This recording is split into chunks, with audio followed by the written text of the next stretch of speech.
बिस्मिल्लाहिर्रहमानिर्रहीम अस्सलाम वालेकुम। गर्ल्स, हमारा टॉपिक जो था थोड़ा सा रह गया था, हाइड्रोजन बॉन्डिंग की एप्लीकेशन, वही अभी हम डिस्कस करेंगे। पहले इसमें है cleansing action of soaps and detergent.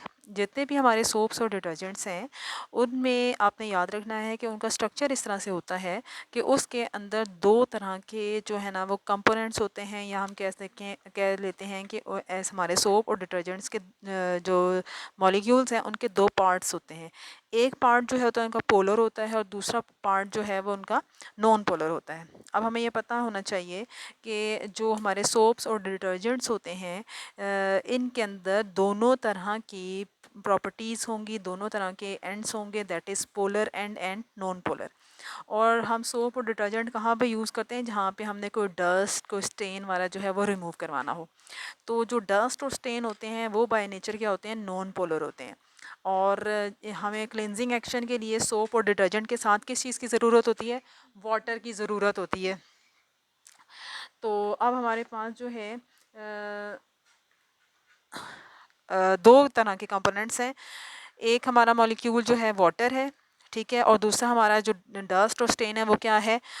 वो हमारा नॉन पोलर है। अब आपको पता है कि जब हम खाली डिटर्जेंट सोप यूज़ ना करें, सिर्फ पानी से अगर हम अपने कपड़ों को घंगालना शुरू कर दें तो वो अच्छी तरह से साफ़ नहीं होते। उसकी रीज़न यही है कि डस्ट या स्टेन वगैरह जो उसमें से पानी से नहीं निकलते, क्योंकि डस्ट और स्टेन की नेचर क्या है? नॉन पोलर है, और वाटर क्या है? पोलर है।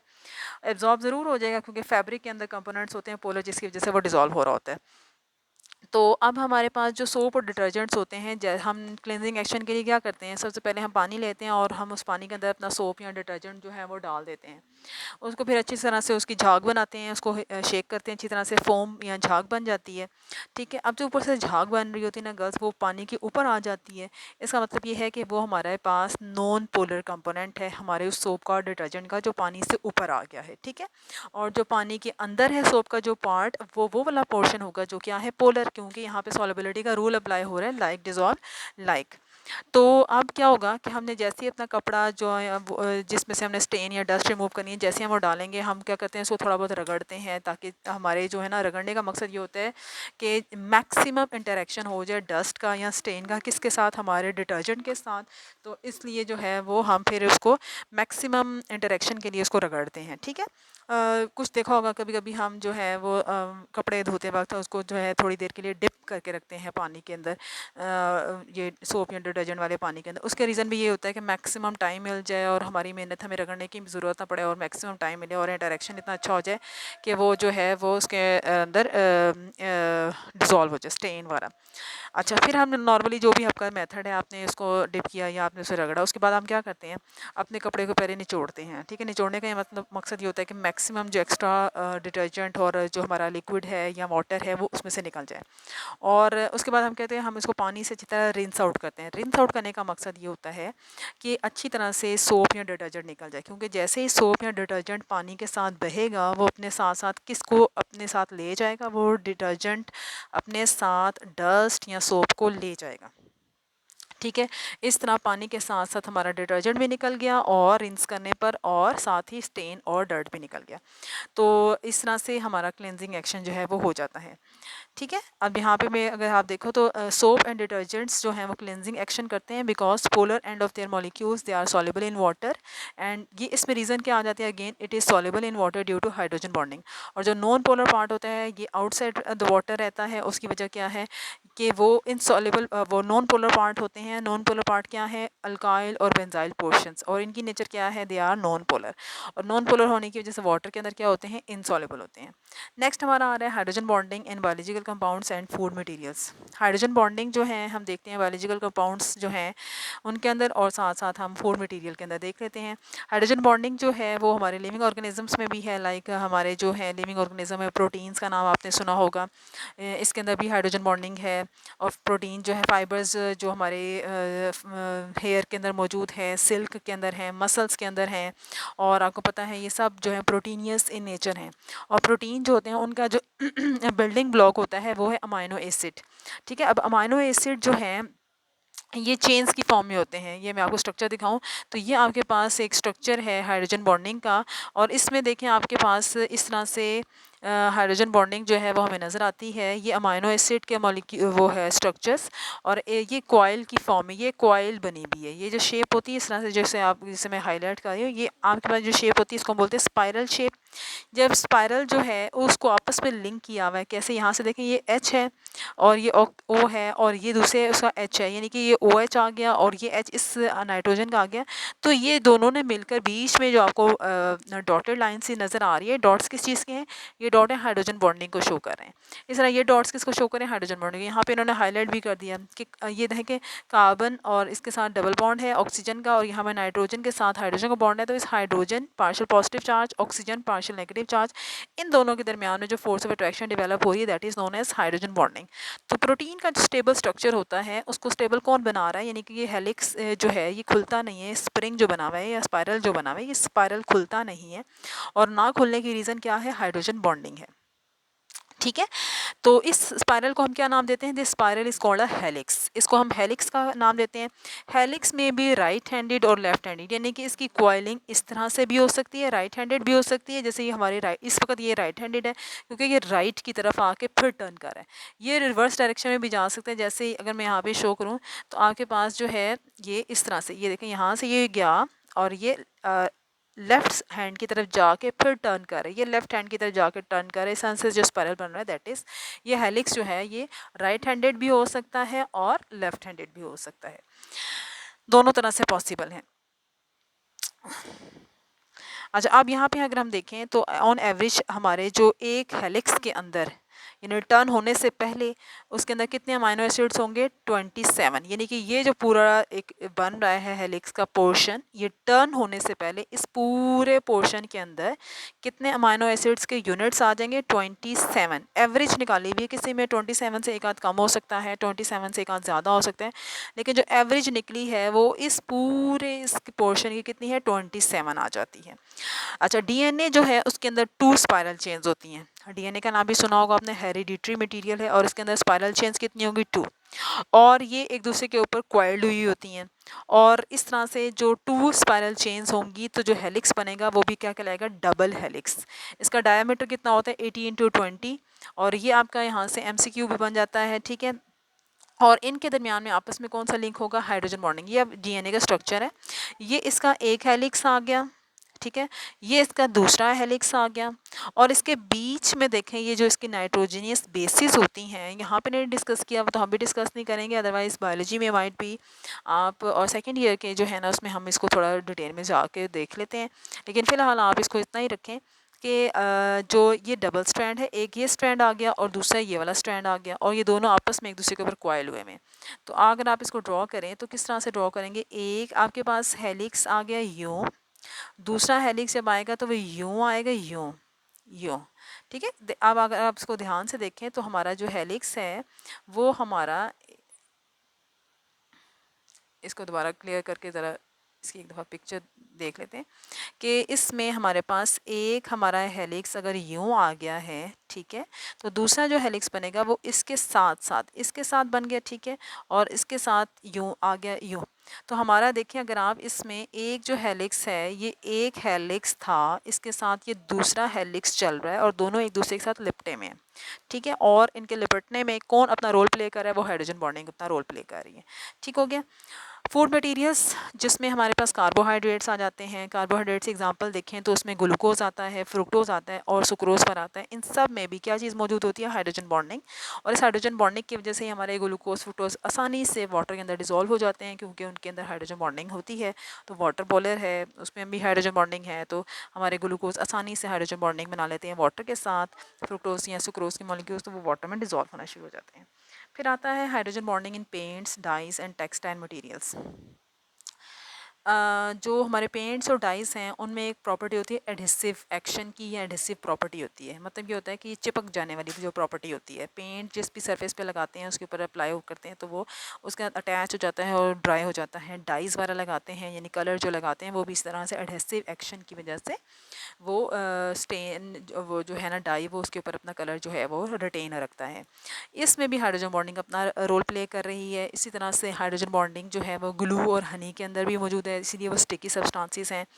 कॉटन हम यूज़ करते हैं, सिल्क है, सिंथेटिक फाइबर है, इन सब के अंदर जो है ना वो हाइड्रोजन बॉन्डिंग प्रेजेंट है, और इसी वजह से इनकी रिजिडिटी और टेंसाइल स्ट्रेंथ बहुत स्ट्रॉन्ग है। रिजिडिटी मीन कि पायदारी कह लें, और टेंसाइल स्ट्रेंथ के हम उन पे अगर हम बहुत ज़्यादा खींचे भी कपड़े को तो वो नहीं टूटता, नहीं खिंचता, ख़राब नहीं होता। तो इसमें किस चीज़ की इसमें रीज़न आ जाएगी, हाइड्रोजन बॉन्डिंग की। ठीक है, फिर according to your syllabus girls, हमारा ये जो हाइड्रोजन बॉन्डिंग की एप्लीकेशन के बाद बीच वाले टॉपिक स्किप करने के बाद बीच में इवेपोरेशन आता है, इसकी मेजरमेंट है, बॉइलिंग पॉइंट, इस तरह से ये सारे पॉइंट टॉपिक छोड़ने के बाद आपका नेक्स्ट टॉपिक आएगा लिक्विड क्रिस्टल्स। ठीक है, यही हम डिस्कस करेंगे। ये according to your smart syllabus है जिसको हमने डिस्कस करना है। जब भी हम प्रॉपर्टी स्टडी करें क्रिस्टलाइन सॉलिड्स की, तो हमें पता चलता है कि जो प्योर सॉलिड्स होते हैं उनकी एक बहुत इंपॉर्टेंट प्रॉपर्टी ये होती है कि उनका मेल्टिंग पॉइंट शार्प होता है। शार्प मेल्टिंग पॉइंट का ये मतलब है कि अगर किसी भी सॉलिड का मेल्टिंग पॉइंट जो है, क्रिस्टलाइन सॉलिड का मेल्टिंग पॉइंट अगर 23.5 है, सपोज कर लेते हैं, तो वो 23.5 पर सारे का सारा मेल्ट हो जाएगा, सारे का सारा सॉलिड से लिक्विड में कन्वर्ट हो जाएगा। ऐसा नहीं होगा कि जी सॉलिड की मेल्टिंग स्टार्ट हुई थी 23 पे, 23 से होती होती जी हम 25 तक गए तो फिर जाके सारा मेल्ट हुआ, नहीं। This is not a sharp melting point case. Sharp melting में क्या होता है, शार्प मेल्टिंग पॉइंट के केस में क्या होता है कि जो भी मेल्टिंग पॉइंट होगा, अगर 23.5 है तो हमारा जो सॉलिड है वो 23.4 जो कि कम टेम्परेचर है उस पर वो भी सॉलिड स्टेट में ही रहेगा। लेकिन जैसे ही 23.5 डिग्री सेंटीग्रेड टेम्परेचर आएगा, वो फ़ौरन सारे का सारा सॉलिड जो है वो कन्वर्ट हो जाएगा इनटू लिक्विड स्टेट। ठीक है, तो this type of melting point उसको हम क्या बोलते हैं, शार्प मेल्टिंग पॉइंट। और ये किसकी प्रॉपर्टी होती है, ये क्रिस्टलाइन सॉलिड की प्रॉपर्टी होती है। Temperature remains constant at the melting point until all the solid melt, यानी कि 23.5 पे जब तक, ये तो डिपेंड करेगा ना उसके मटेरियल हमने कितनी क्वांटिटी में लिया हुआ है। ज़्यादा क्वांटिटी में लेंगे तो टेम्परेचर 23.5 ही रहेगा जब तक कि सारा सॉलिड मेल्ट ना हो जाए। अदरवाइज 23 पे अगर थोड़ी सी क्वांटिटी लेंगे तो सारा एकदम से मेल्ट हो जाएगा। बॉइलिंग में ऐसा नहीं होता। बॉइलिंग में क्या होता है कि टेम्परेचर आप रिटेन रखते हैं, जैसे वाटर का अगर बॉइलिंग पॉइंट 100 है तो वो 100 टेम्परेचर जो है वो हम प्रोवाइड करते रहते हैं। और वाटर जो है वो क्वांटिटी पे अगेन डिपेंड करता है। थोड़ी क्वांटिटी होगी तो जल्दी बॉयल हो जाएगा, ज़्यादा क्वांटिटी लेंगे तो वो देर से बॉयल होगा, यानी टाइम ज़्यादा लगेगा लेकिन टेम्परेचर वही रहेगा। अच्छा, ये जो लिक्विड क्रिस्टल का कॉन्सेप्ट है ये 1888 में हमें दिया था फ्रेडरिक रेनिट्जर ने। 1888 में फ्रेडरिक रेनिट्जर ने हमें लिक्विड क्रिस्टल का कॉन्सेप्ट दिया था। और अगर हम इसकी देखें कि ओरिजिन कहाँ से था, he was an Australian botanist, यानी केमिस्ट नहीं था बल्कि बॉटनिस्ट था। और उसने जो है वो इसको बारे में जो है हमें डिस्कवर करके बताया था। कैसे बता दिया इसने, ये काम कर रहा था ऑर्गेनिक कंपाउंड्स के ऊपर, और जिस ऑर्गेनिक कंपाउंड के ऊपर ये काम कर रहा था उसका नाम था कोलेस्ट्रॉयल बेंजोएट। अच्छा, अब जैसे इस कंपाउंड पे वर्किंग कर रहा था ये, तो उसके दौरान इसे पता चला कि जो टेम्परेचर हम जैसे इसने प्रोवाइड करना शुरू किया रूम टेम्परेचर से अबव, यानी कि इसको हमने इस सॉलिड को इसने लेके मेल्ट करना शुरू किया की कोशिश की, तो टेम्परेचर जब पहुंचा 145 डिग्री सेंटीग्रेड, तो ये जो सॉलिड इसके पास था कोलेस्ट्रॉयल बेंजोएट, ये टर्न हो गया एक मिल्की से लिक्विड के अंदर, यानी कि बिल्कुल ट्रांसपेरेंट नहीं फॉर्म में नहीं आया, ये लिक्विड हो गया और मिल्की अपीयरेंस के साथ आ गया। इसने टेम्परेचर कॉन्टीन्यूसली प्रोवाइड किया तो टेम्परेचर जो है वो इंक्रीज़ करना शुरू हो गया। अब जब इंक्रीज़ करना शुरू हो गया तो 179 पे जाके यही लिक्विड जो है, जो मिल्की था, टर्बिड था, ये बिल्कुल क्लियर लिक्विड बन गया। ठीक है, ये बिल्कुल क्लियर लिक्विड बन गया।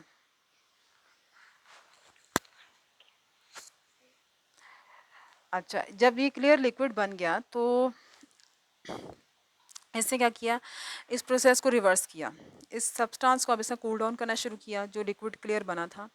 तो इसने देखा कि जो पहले क्लियर लिक्विड था वो टर्बिड लिक्विड बना, और टर्बिड लिक्विड बनने के बाद वो सॉलिड स्टेट में आया।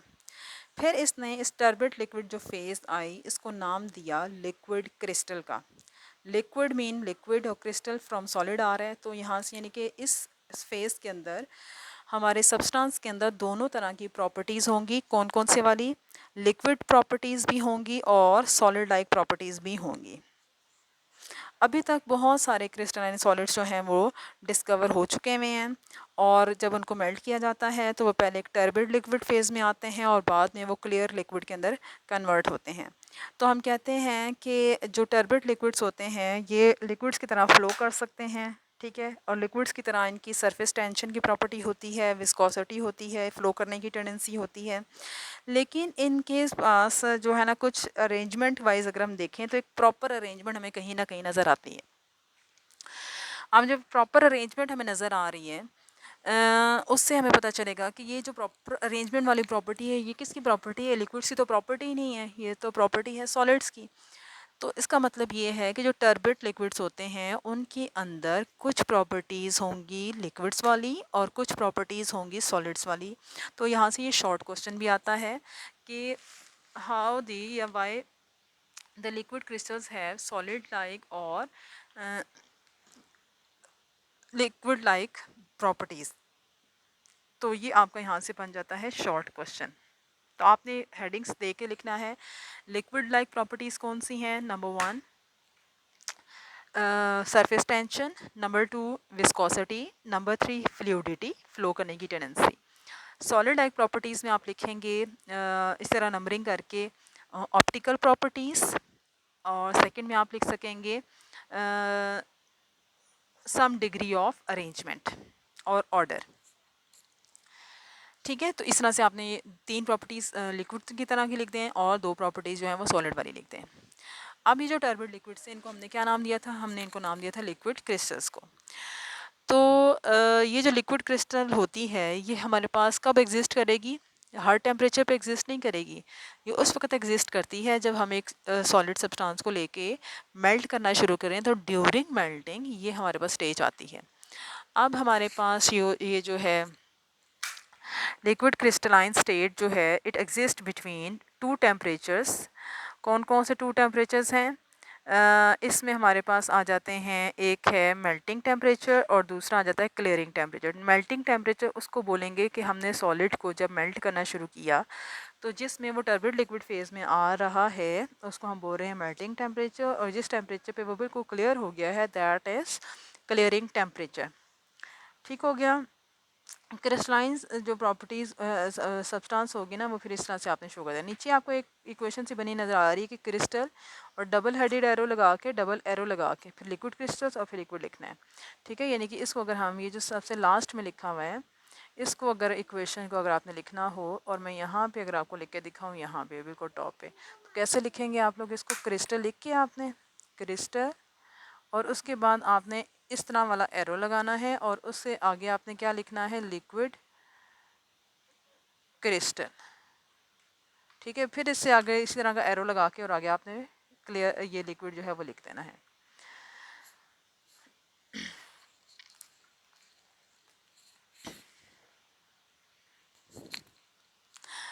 अच्छा, इसके जो लिक्विड क्रिस्टल्स हैं उसकी जो है बहुत ज़्यादा स्टडीज़ के ऊपर की गई जब से ये डिस्कवर हुआ है 1888 से ऑनवर्ड।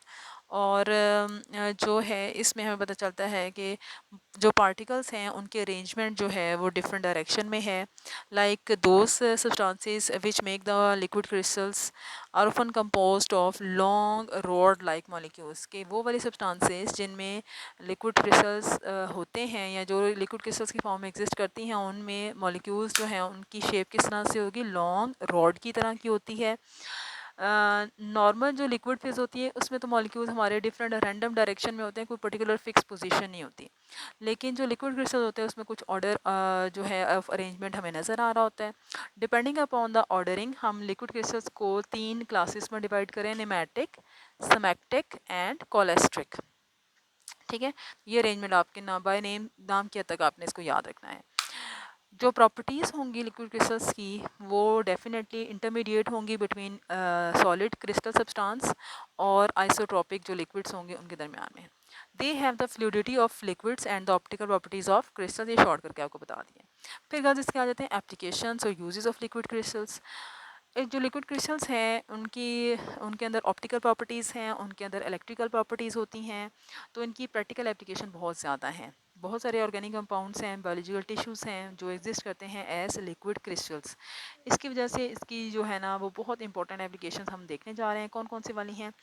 लिक्विड क्रिस्टल्स जो होते हैं ये डायफ्रैक्ट कर सकते हैं लाइट को। डायफ्रैक्ट किसको बोलते हैं? ये आपने फिजिक्स में पढ़ा होगा। Bending of light from the edges और the corners. Bending of light from edges और corner is known as diffraction of light. तो लिक्विड क्रिस्टल जो हैं उनके अंदर लाइट डिफ्रैक्ट हो सकती है। When one of the wavelengths of the white light is reflected from a liquid crystals, it appears colored. अगर हम एक वेवलेंथ लेके कोई सी भी एक वाइट लाइट, आपको पता है कंपोज्ड ऑफ डिफरेंट कलर्स और हर कलर की अपनी एक वेवलेंथ होती है। अगर हम उनमें से कोई एक कलर लेके कोई एक वेवलेंथ लेकर उसको हम लिक्विड क्रिस्टल्स में से पास करें, या हम वाइट लाइट को अगर पास करें और उसमें से एक वेवलेंथ जो है वो रिफ्लेक्ट करे, तो फिर हमारे पास क्या होगा? लिक्विड क्रिस्टल्स कैसा नज़र आएगा? वो कलर्ड नज़र आना शुरू हो जाएगा।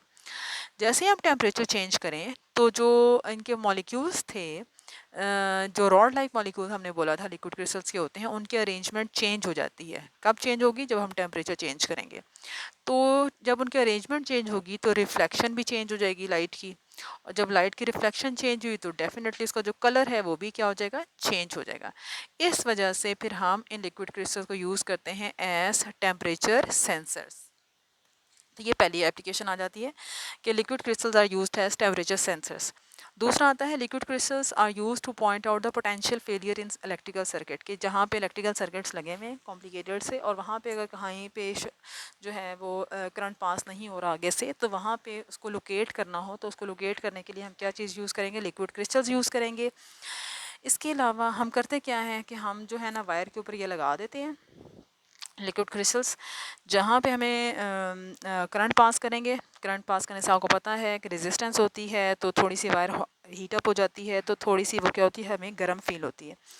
जब टेम्परेचर चेंज हुआ तो अब जो लिक्विड क्रिस्टल्स है उसका कलर भी चेंज होना चाहिए। अगर तो वहाँ पे कलर चेंज हो गया है तो इसका मतलब है कि करंट पास हो रहा है, और अगर कलर चेंज नहीं हुआ तो इसका मतलब है कि उस पार्ट ऑफ वायर से करंट पास नहीं हो रहा, तो वहाँ से पता चल जाता है कि यहाँ पे पोटेंशियल फेलियर हुआ हुआ है।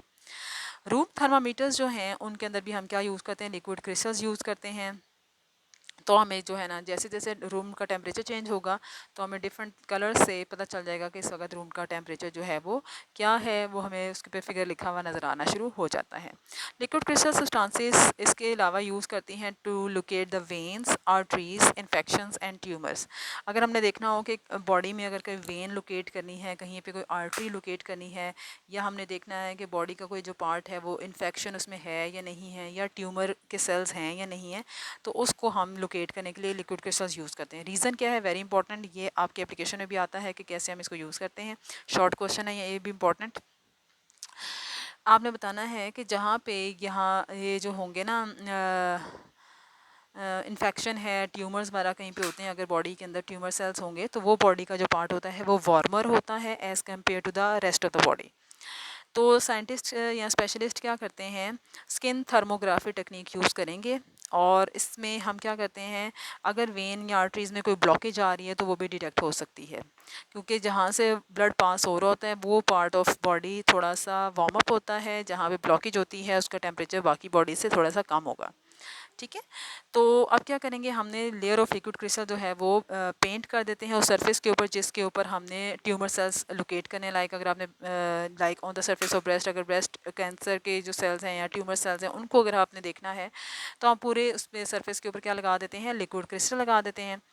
तो ट्यूमर की वजह से वो हॉट एरिया जो है वो कैसा नज़र आएगा? आपको ब्लू नज़र आएगा, और अगर नहीं आ रहा तो इसका मतलब है वहाँ पे ट्यूमर सेल्स जो है वो मौजूद नहीं है। इस टेक्निक को हम यूज़ करते हैं for the diagnosis of early diagnosis of breast cancer. फिर आ रहा है लिक्विड क्रिस्टल्स जो हैं वो डिस्प्ले ऑफ इलेक्ट्रिकल डिवाइसेस में भी यूज़ होते हैं, लाइक डिजिटल वॉचेस आ गई हैं, कैलकुलेटर्स आ गए हैं, लैपटॉप कंप्यूटर्स हैं, इन सब के डिस्प्ले में हम क्या चीज़ यूज़ कर रहे हैं? लिक्विड क्रिस्टल यूज़ कर रहे हैं। These devices operate due to the fact that temperature, pressure and electromagnetic fields easily affect the weak bonds. कौन से weak bonds होंगे? जो लिक्विड क्रिस्टल्स के रॉड लाइक मॉलिक्यूल्स हैं उनके बॉन्ड्स को तीन जो है ना वो पैरामीटर्स इफ़ेक्ट कर सकते हैं। टेम्परेचर इफ़ेक्ट कर सकता है, प्रेशर इफ़ेक्ट कर सकता है, या इलेक्ट्रोमैग्नेटिक फील्ड्स इफ़ेक्ट कर सकती हैं, तो वो हमें डिफरेंट कलर्स की फॉर्म में नज़र आती हैं। नेक्स्ट एप्लीकेशन आती है क्रोमेटोग्राफिक सेपरेशन में। लिक्विड क्रिस्टल्स को हम यूज़ करते हैं एज अ सॉल्वेंट और मोबाइल फेस। ऑसिलोग्राफिक और टीवी डिस्प्लेज में भी हम लिक्विड क्रिस्टल्स को यूज़ करते हैं। ऑसिलोग्राफिक मीन वो जो आपने देखा होगा हॉस्पिटल्स वगैरह में जो स्क्रीन्स के ऊपर टेम्परेचर, ब्लड प्रेशर का डिस्प्ले, या ईसीजी मशीन के ऊपर जो ईसीजी का डिस्प्ले आ रहा होता है, दैट इज़ ऑसिलोग्राफिक। और टीवी डिस्प्ले वगैरह में भी हम इसको जो है वो लिक्विड क्रिस्टल्स को यूज़ करते हैं। तो ये सारी एप्लीकेशंस जो हो गई हैं, ये पूरी एप्लीकेशंस जो लिक्विड क्रिस्टल्स का पूरा टॉपिक एज अ लॉन्ग भी आ सकता है। लिक्विड क्रिस्टल का टॉपिक से बहुत सारे शॉर्ट क्वेश्चन बन सकते हैं, like how it is used in medicine, how it is used in to locate potential failure, इस तरह से, या write any two applications of liquid crystals. What are liquid crystals, what is clearing temperature, what is melting temperature, who discovered this liquid crystals, and from which compound, तो वो फिर आपने बता देना है टेम्परेचर की रीडिंग के साथ साथ। तो ये पूरा लॉन्ग क्वेश्चन भी है और ये शॉर्ट क्वेश्चन भी वेरी वेरी इंपॉर्टेंट। और इससे पहले जो हमने हाइड्रोजन बॉन्डिंग डिस्कस किया था, तो पहले भी मैं बता चुकी हूँ कि जो हमारे हैं ये एप्लीकेशंस जो हैं उन वो शॉर्ट में भी आ सकती हैं, लॉन्ग में भी आ सकती है। तो लॉन्ग में इस तरह सारी एप्लीकेशंस नहीं आती हैं, वो बता देते हैं, क्वेश्चन में पूछ लेते हैं कि आप discuss hydrogen bonding in cleaning action of soap और इन बायोलॉजिकल मॉलिक्यूल्स और इन, यानी कि आपको हेडिंग्स बता दी जाएंगे कि किन किन के अंदर आपने जो है ना इनको डिस्कस करना है। ठीक है, तो ये टॉपिक इंशाल्लाह आपको क्लियर हो गया। फिर भी कोई क्वेश्चन हुआ तो आपने मुझसे मैसेज करके पूछ लेना है। ठीक है, अपना ख्याल रखिएगा। अल्लाह हाफिज़।